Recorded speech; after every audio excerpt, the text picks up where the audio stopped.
رانا محمد سعید معروف ادیب صحافی شاعر جرنلسٹ ایسوسی ایشن آف پاکستان کے مرکزی چیئرمین، نیشنل پیس کمیشن برائے بین المذاہب ہم آہنگی کے مرکزی صدر SSABI کو قومی کمیشن برائے قانون و انصاف بین المذاہب ہم آہنگی human rights government of Pakistan کی جانب سے میڈیا اینڈ پولیٹیکل افیئرز کا مرکزی صدر منتخب کر دیا گیا ہے۔ قومی کمیشن برائے قانون اور انصاف کی جانب سے مرکزی صدر منتخب ہونے پر پاکستان بھر کے معروف سیاسی، صحافتی، مذہبی، قانونی، سماجی، ادبی اور دیگر تمام شعبۂ زندگی سے تعلق رکھنے والے مقتدر شخصیت نے دلی مبارکباد پیش کرتے ہوئے اس امید کا اعادہ کیا ہے کہ SSABI اب ایک برانڈ کا نام ہے۔ SSABI حسب روایت امن اور سلامتی کے فروغ اور مستحکم پاکستان کے لیے ہمیشہ کوشاں رہیں گے۔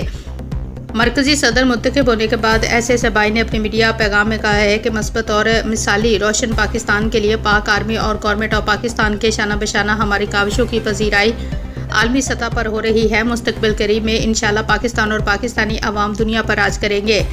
ضرورت اس امر کی ہے کہ مذہبی، صوبائی اور لسانی شدت پسندی سے اجتناب کرتے ہوئے اپنی نوجوان نسل کو ڈرگ اور کرپشن سے بچاتے ہوئے باعزت روزگار فراہم کیا جائے۔ قومی سطح پر قانون و تعلیم کے مثبت نظام کو مقدم رکھا جائے۔ کرپشن اور ٹیرر فری پاکستان کی بدولت ہم دنیا بھر کے لیے امن عالم کے ضامن بن سکتے ہیں۔